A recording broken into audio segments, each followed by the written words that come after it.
አሰላሙ አለይኩም ወረህመቱላሂ ወበረካቱ። ውድ የሁሴን አብቲው ተከታታዮች እንዴት ናችሁ? ኢንሻአላህ ዛሬ ደግሞ ስለ ታላላቁ ኢማም አልቡኻሪ የእሳቸውን ህይወት የተመለከተ 26 በእሳቸው ህይወት ዙሪያ የሚያጠነጥኑ 26 ጥያቄዎችን የምርጫ ጥያቄዎችን አብረን እንሰራለን። ኢንሻአላህ መልሱን ከመናገሬ በፊት 3 ሰከንድ ያህል ሰጣችኋለሁ። ጥያቄውን ካነበብኩት በኋላ መልሱን ለመናገር ትሞክራላችሁ። ትክክል ከሆናችሁ ትክክል፣ ካልሆናችሁ ደግሞ መልሱን አይታችሁ ትሄዳላችሁ ማለት ነው። እንጀምራለን። ቢስሚላህ። የመጀመሪያው ጥያቄ፣ አንደኛው ጥያቄ የኢማም አልቡኻሪ ሙሉ ስም ማን ይባላል ይላል። የኢማም አልቡኻሪ ሙሉ ስም ማን ይባላል? ምርጫ ኤ ሙሐመድ ብን እስማኤል ብን ኢብራሂም፣ ቢ አሕመድ ብን ሙሐመድ አልቡኻሪ፣ ሲ ሙሐመድ ብን ኢድሪስ አልቡኻሪ፣ ዲ ኢስማኤል ብን ሙሐመድ ብን አሕመድ። ስክሪኑ ጋር እንደምታዩት የኢማም አልቡኻሪ ሙሉ ስማቸው ማን ይባላል እና ይህን ምርጫ ሰጥቷችኋል። 3 ሰከንድ ሰጣችኋለሁ፣ መልሱ። 3 2 1። ስለዚህ የኢማም አልቡኻሪ ሙሉ ስም ማን ነው? የመጀመሪያው ምርጫ ሙሐመድ ብን እስማኤል ብን ኢብራሂም ካላችሁ በትክክል መልሳችኋል ማለት ነው። የኢማሙ ሙሉ ስም ሙሐመድ ሲሆን የአባታቸው ስም ኢስማኤል፣ የአያታቸው ደግሞ ኢብራሂም ይባላል። ስለዚህ ወደ ቀጣይ ጥያቄ እንሄዳለን። ሁለተኛ፣ ኢማም አልቡኻሪ የተወለዱት በስንተኛው ዓመተ ሂጅሪያ ነው? ኢማም አልቡኻሪ የተወለዱት በስንተኛው ዓመተ ሂጅሪያ ነው? ኤ 150፣ ቢ 194፣ ሲ 210፣ ዲ 256። ኢማም አልቡኻሪ የተወለዱበት ስንተኛው ዓመተ ሂጅሪያ ነው? ስለዚህ አሁንም 3 ሰከንድ ሰጣችኋለሁ። 3 2 1።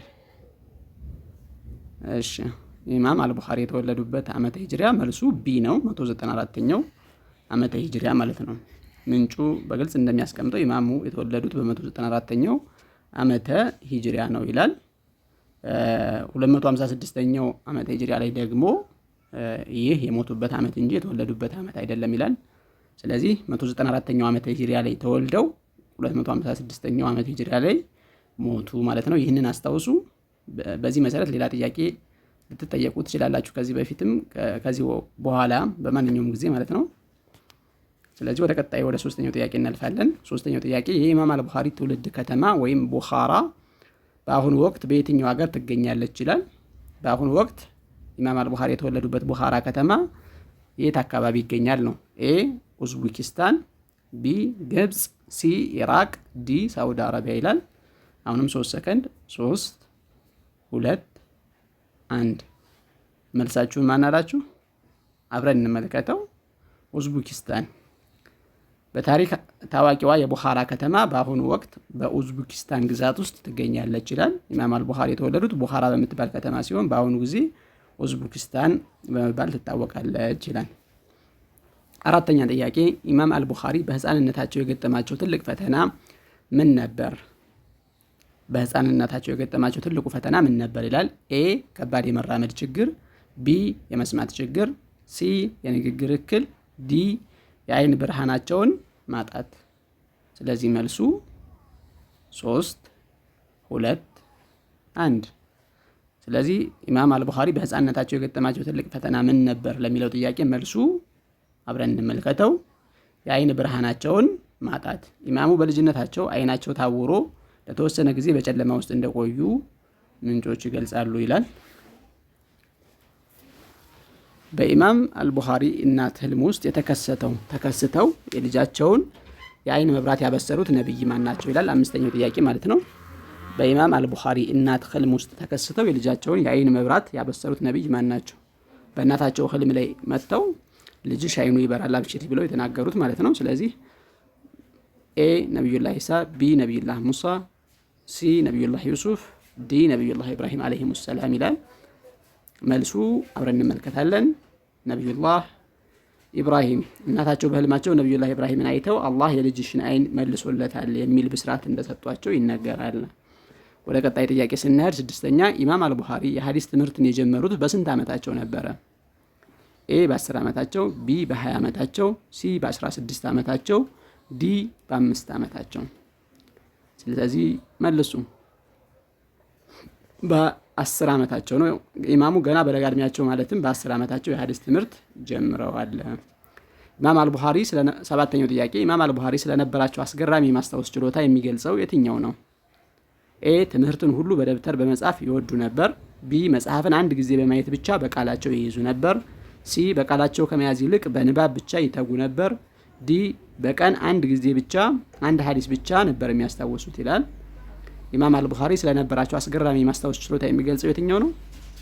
መጽሐፍን አንድ ጊዜ በማየት ብቻ የመሸምደድ ብቃት ነበራቸው የሚለው ነው ማለት ነው።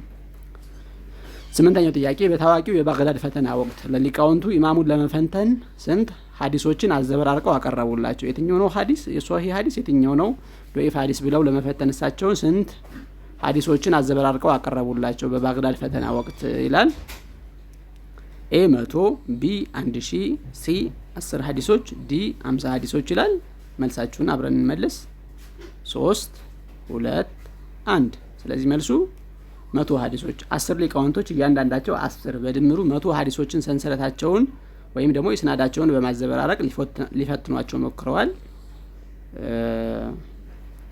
ግን አልተሳካም ነው። ኢማም አልቡኻሪ ስንት ትክክለኛ ሶሂህ ሐዲሶችን በቃላቸው ይይዙ ነበር? ጥያቄውን አስተውሉ። ኢማም አልቡኻሪ ስንት ትክክለኛ ሶሂህ ሐዲሶችን በቃላቸው ይይዙ ነበር? ኤ 500,000፣ ቢ 100,000፣ ሲ 10,000፣ ዲ 200,000። ኢማም አልቡኻሪ በቃላቸው ስንት ሶሂህ ሐዲሶችን ይሸመድዱ ነበር ነው። ስለዚህ መልሱ ቢ 100,000። ኢማሙ 100,000 ትክክለኛ ሐዲሶችን በቃላቸው የመያዝ አስገራሚ ብቃት ነበራቸው። 10ኛ ትክክለኛ የሆኑ ሐዲሶችን ብቻ የያዘ መጽሐፍ እንዲዘጋጅ ሐሳብ ያቀረቡት የኢማም ቡኻሪ መምህር ማን ናቸው? ትክክለኛ የሆኑ ሐዲሶችን ብቻ የያዘ መጽሐፍ እንዲዘጋጅ ሐሳብ ያቀረቡት የኢማም ቡኻሪ መምህር ማን ናቸው? ኤ ኢማሙ ማሊክ፣ ቢ ኢማም ሙስሊም፣ ሲ ኢስሐቅ ብኑ ራህዋይሃ፣ ዲ ኢማም አህመድ ብን ሐንበል ይላል። መልሱ 3 2 1 ኢስሐቅ ብኑ ራህዋይሃ። መምህራቸው ኢስሐቅ ብኑ ራህዋይሃ አንድ ሰው ትክክለኛ ሐዲሶችን ብቻ ቢሰበስብ የሚል ሐሳብ ሰንዝረው ነበር። 11ኛ የሶሂህ አልቡኻሪ መጽሐፍ ተዘጋጅቶ ለማለቅ ስንት ዓመታት ፈጀ? ሶሂህ አልቡኻሪ ለመጻፍ ተጀምሮ እስከሚያልቅ ድረስ ስንት ዓመታትን ፈጀ? ኤ 10 ዓመት፣ ቢ 20 ዓመት፣ ሲ 16 ዓመት፣ ዲ 5 ዓመታት። ስለዚህ መልሱ እስቲ ሞክሩ። ሲ አላችሁ 16 ዓመታት። ኢማም አልቡኻሪ ይህን ድንቅ ስራ በጥንቃቄ አጣርተው ለመጨረስ 16 ዓመታት ፈጅቶባቸዋል ለመጻፍ ማለት ነው። ኢማም አልቡኻሪ እያንዳንዱን ሐዲስ 12ኛው ጥያቄ ኢማም አልቡኻሪ እያንዳንዱን ሐዲስ ከመጻፋቸው በፊት የሚያደርጉት መንፈሳዊ ጥንቃቄ ምን ነበር? እያንዳንዱን ሐዲስ ከመጻፍ በፊት የሚያደርጉት መንፈሳዊ ጥንቃቄ ምን ነበር? ኤ በሌሊት ብቻ መጻፍ፣ ቢ ገላቸውን ታጥበው 2 ረካዓ መስገድ፣ ሲ ምግብ ሳይበሉ መቆየት፣ ዲ ሐዲሱን ለተማሪዎቻቸው ማንበብ።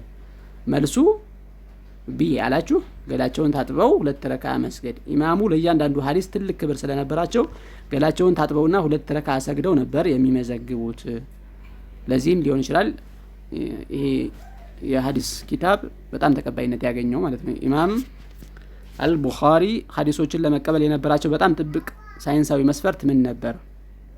13ኛው ጥያቄ ማለት ነው። ኢማም አልቡኻሪ ሐዲሶችን ለመቀበል የነበራቸው በጣም ጥብቅ ሳይንሳዊ መስፈርት ምን ነበር? ኤ ሐዲሱ ረጅም መሆኑን ማረጋገጥ፣ ቢ ዘጋቢዎቹ በአካል ተገናኝተው ሐዲሱን መቀበላቸውን ማረጋገጥ፣ ሲ ዘጋቢዎቹ መጻፍ መቻላቸውን ማረጋገጥ፣ ዲ ዘጋቢዎቹ በከተማ ውስጥ ብቻ መኖራቸውን ማወቅ ይላል። ሐዲሱን ሶሂህ ብለው ለመቀበል ዘጋቢዎቹ በአካል ተገናኝተው ቡኻሪ ዘጋቢዎቹ በአንድ ዘመን መኖራቸው ብቻ ሳይሆን በአካል ተገናኝተው ማውራታቸው መረጋገጥ አለበት የሚል ጥብቅ መስፈርት ነበራቸው። ስለዚህ መልሱ ዘጋቢዎቹ በአካል ተገናኝተው ሐዲሱን መቀበላቸውን ማረጋገጥ የሚለው ይሆናል ማለት ነው። 14ኛው ጥያቄ የሶሂህ አልቡኻሪ ደረጃ በእስላማዊው ዓለም ምን ይመስላል? ኤ አንድ ተራ የሐዲስ መጽሐፍ፣ ቢ ከቁርአን ቀጥሎ ትክክለኝነቱ የተረጋገጠ መጽሐፍ፣ ሲ ታሪክ ብቻ የያዘ መጽሐፍ፣ ዲ ከቁርአን ጋር እኩል ደረጃ ያለው መጽሐፍ። ሲሞክሩት ይሄ የሶሂህ አልቡኻሪ ደረጃ በእስላማዊው ዓለም ምን ይመስላል? መልሱ አብረን እንመልከት። ከቁርአን ቀጥሎ ትክክለኝነቱ የተረጋገጠ መጽሐፍ። መላው የኢስላም ሊቃውንት መጽሐፉን ከቁርአን ቀጥሎ እጅግ ትክክለኛ መሆኑን ተስማምተውበታል። የመጀመሪያው ምርጫ መልስ ለማይሆንም ለምንድን ነው? መጽሐፉ ካለው ልዩ ጥንቃቄ አንጻር ከተራ መጽሐፍት በላይ የላቀ ደረጃ ስላለው የታሪክ መጽሐፍ ብቻም አይደለም፣ ከቁርአን ጋር እኩል ደረጃ ያለው መጽሐፍም አይደለም። ምንም መጽሐፍ ከአላህ ቃል ጋር ከቁርአን ጋር እኩል ሊሆን አይችልምና። 15ኛው ኢማም አልቡኻሪ ስለ ቁርአን የነበራቸው እምነት አቂዳ ምን ነበር? ኤ ቁርአን የአላህ ቃል እንጂ ፍጡር አይደለም። ቢ ቁርአን የተፈጠረ ነው። ሲ ቁርአን የሰው ልጅ ቃል ነው። ዲ ቁርአን መጽሐፍ ብቻ ነው። የትኛው ነበር የኢማም አልቡኻሪ እምነት ስለ ቁርአን ነው? መልሱ ኤ ቁርአን የአላህ ቃል እንጂ ፍጡር አይደለም የሚል። ኢማም እንደ ቀደምት ሰለፎች ሁሉ ቁርአን የአላህ ቃል ንግግር መሆኑን ፍጡር አለመሆኑን በጽኑ ያምኑ ነበር። ሌሎች ምርጫዎች ለምን መልስ አይሆኑም? ለምሳሌ ቁርአን የተፈጠረ ነው የሚለው ይህ የሙዕተዚላዎች እምነት ሲሆን ኢማሙ ይህንን ሐሳብ አጥብቀው ይቃወሙ ነበር። ሲ መልስ የማይሆነው ለምንድን ነው? ቁርአን የሰው ልጅ ቃል ነው ያለ ሰው ይህ ከኢስላም የሚያስወጣ እምነት ሲሆን ኢማሙ ከዚህ የጸዱ ነበሩ። ዲ ቁርአን መጽሐፍ ብቻ ነው ያለ ሰው ደግሞ መልሱ የማይሆነው ለምንድን ነው? ኢማሙ ቁርአን የአላህ ቃል መሆኑን እንጂ እንዲሁ ወረቀት መሆኑን ብቻ አያምኑም ነበር። 16ኛ ጥያቄ ኢማም አልቡኻሪ በስንት ዓመታቸው ከዚህ ዓለም በሞት ተለዩ ይላል። ያው ተጠየቃችሁ። ቅድም በስንት ዓመተ ምህረት ተወለዷል፣ በስንት ዓመተ ምህረት ሞቷል። ስለዚህ አሁን ማቀናነስ ነው። በ80 ዓመታቸው፣ በ62 ዓመታቸው፣ በ50 ዓመታቸው፣ በ70 ዓመታቸው። በስንት ዓመተ ምህረት ነው የተወለዱት? ቅድም ጥያቄ ሰርተናል። በ194 ዓመተ ሂጅራ ተወለዱ። የሞቱት በስንት ነው አልኳችሁ? በ256 ዓመተ ሂጅራ። ስለዚህ 56 እና ከዛ ደግሞ 6 ቀሪ ያለ 56 እና 6 62 ዓመታቸው። ኢማሙ በ256 ሂጅራ ሲያርፉ እድሜያቸው 62 ነበረ ይላል። ስለዚህ ኢማም አልቡኻሪ 17ኛ ኢማም አልቡኻሪ ያረፉት በየትኛው የደስታ ቀን ዋዜማ ነበር? ኢማም አልቡኻሪ የሞቱበት እለት ማለት ነው። ኢማም አልቡኻሪ ያረፉት በየትኛው የደስታ ቀን ዋዜማ ነበር? የኢድ አልፈጥር ሌሊት፣ የአሹራ ቀን፣ የኢድ አልአድሃ ቀን፣ የመውሊድ ቀን። መልሱ ምንድነው?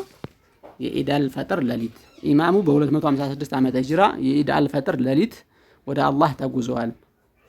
ኢማሙ ያረፉት በረመዳን ማብቂያ በነበረው የኢድ ሌሊት ነው ይላል። ረመዳን ባለቀ ኢድ ነገ እንዲሆን እንደ ሌሊቱን ማለት ነው። ኢማም አልቡኻሪ ከ1000 በላይ የሚሆኑ መምህራኖቻቸው ውስጥ አንዱ የሆኑት ማለት ለኢማም አልቡኻሪ ከመምህራኖቻቸው መካከል አንዱ የሆኑት ታላቅ ሊቅ ማን ናቸው ይላል። ኢብኑ ኸልዱን፣ አልገዛሊ፣ ኢብኑ ሲና፣ ኢማም አህመድ ብን ሐንበል። ከኢማም አልቡኻሪ መምህራኖች መካከል ውስጥ አንዱ የሆኑት ማን ናቸው ነው? መልሱ ኢማም አህመድ ብን ሐንበል። ኢማም ቡኻሪ እውቀትን ከቀሰሙባቸው ታላላቅ ሊቃውንት መካከል አንዱ ኢማም አህመድ ብን ሐንበል ናቸው።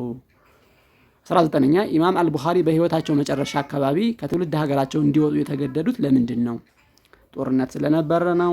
በምቀኝነት የሐሰት ስም ማጥፋት ምክንያት ነው? በምቀኞች የሐሰት ስም ማጥፋት ምክንያት ነው? መጽሐፋቸውን ለመሸጥ ፈልገው ነው? የንግድ ስራ ለመስራት ፈልገው ነው ከሀገራቸው የተሰደዱት? መልሱ ፈተና ገጥሟቸው ነው። ምቀኞች የሐሰት ስም ማጥፋት ዘመቻ አካሄደውባቸው። ኢማሙ ዝናቸው በገነነበት ወቅት ምቀኞች በሐሰት ወሬ ስማቸውን በማጥፋታቸው ከሀገራቸው እንዲወጡ ተደርገዋል። 20ኛ ጥያቄ ቪዲዮውን ላይክ እና ሼር ማድረግ አትርሱ፣ እንደሚጠቅማችሁ ተስፋ አደርጋለሁ። 20ኛ ጥያቄ ኢማም አልቡኻሪ የተሰጣቸው ታላቅ የክብር ስም ለቀብ ማን ይባላል? ኤ አሚረል ሙእሚኒን ፊል ሐዲስ፣ ቢ ሸይኹል ኢስላም፣ ሲ አልፋሩቅ፣ ዲ ሁጀቱል ኢስላም። የኢማም አልቡኻሪ ቅጽል ስም ወይም ለቀብ ማን ነው? አሚረል ሙእሚኒን ፊል ሐዲስ የሚል በሐዲስ ዘርፍ ያላቸውን የበላይነት ለመግለጽ የሐዲስ አማኞች መሪ ወይም ደግሞ አሚረል ሙእሚኒን ፊል ሐዲስ ይባላሉ። 21ኛው ጥያቄ ኢማም አልቡኻሪ በቃላቸው የያዟቸው ጠቅላላ ሐዲሶች ትክክለኛና ደካማ ስንት ናቸው ይላል። ጥያቄውን አስተውሉ። ኢማም አልቡኻሪ በቃላቸው የያዟቸው ጠቅላላ ሐዲሶች ትክክለኛና ደካማ ስንት ናቸው? ቅድም ስንት ሶሂህ ሐዲሶች ይይዛሉ ብለናል በጭንቅላታቸው 100 ሺህ ሶሂህ የሆኑ ሐዲሶችን ይይዛሉ ብለናል። ስለዚህ ደካማ ሐዲሶችን ጨምሮ ስንት ይይዛሉ ከተባለ መልሱ ከ100 ሺህ በላይ ነው። 100 ሺህ መልስ አይደለም፣ 50 ሺህ መልስ አይደለም። ከ500 ሺህ እና ከ300 ሺህ ነው ሊሆን የሚችለው። መልሱ 300 ሺህ እንላለን። 100 ሺህ ሶሂህና 200 ሺህ ደካማ ሐዲሶችን በድምሩ 300 ሺህ ሐዲሶችን በቃላቸው ያውቁ ነበር። 100 ሺህ ሶሂህ ሐዲስ እና እንደዚሁም ደግሞ 200 ሺህ ደካማ ሐዲሶችን በድምሩ 300 ሺህ ሐዲሶችን በቃላቸው ያውቁ ነበር። 22ኛው ጥያቄ ኢማም አልቡኻሪ ዕውቀት ፍለጋ የተጓዙባቸው ዋና ዋና ቦታዎች የትኞቹ ናቸው? ለዕውቀት ፍለጋ ኢማም ቡኻሪ የተጓዙባቸው ዋና ዋና ቦታዎች የትኞቹ ናቸው? ኤ ቻይና እና ህንድ፣ ቢ መካ፣ መዲና፣ ባግዳድ እና ግብጽ፣ ሲ አውሮፓ እና አሜሪካ፣ ዲ ሮም እና አቴንስ። ይሄ አይጠፋችሁም፣ ያው ከስሙም ያስታውቃል አይደል? መካ፣ መዲና፣ ባግዳድና ግብጽ ኢማሙ ሐዲሶችን ለመሰብሰብ በመላው የእስላም ዓለም በተለይም በእነዚህ ዋና ዋና ማዕከላት ተዘዋውረዋል ይላል። የኢማም አልቡኻሪ ከመጽሐፍ ቅጂዎች ቴክስት ቡክ ይልቅ ምንን ይበልጥ ያምኑት ነበር? ህልሞችን ብቻ? ሌሎች ሰዎች የጻፉትን? የራሳቸውን የማስታወስ ችሎታ? ተረቶችን? መልሱ የራሳቸውን የማስታወስ ችሎታ። ኢማሙ በቃላቸው የያዙት እውቀት ከመጽሐፍት ቅጂዎች ይልቅ እጅግ አስተማማኝ እንደነበር በታሪካቸው ይታወቃል።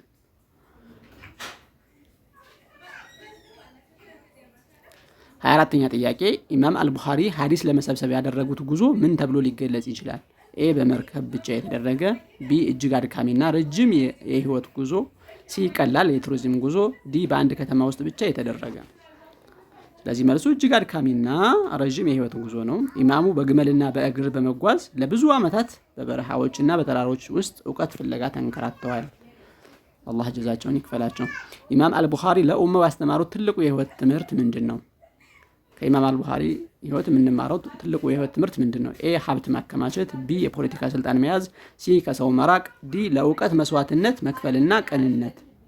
መልሱ የኢማሙ ህይወት ለእውቀት መሰጠት፣ ለስራ ጥራት መጨነቅና ለአላህ ቅን መሆንን ያስተምራል። 26ኛው ጥያቄ ኢማም አልቡኻሪ የአባታቸውን ሞት ተከትሎ ያደጉት በማን እንክብካቤ ነበር? አባታቸው ሲሞቱ በማን እንክብካቤ ነው ኢማም አልቡኻሪ ያደጉት? ኤ ባጎታቸው፣ ቢ በእናታቸው፣ ሲ በብቸኝነት፣ ዲ በመንግስት።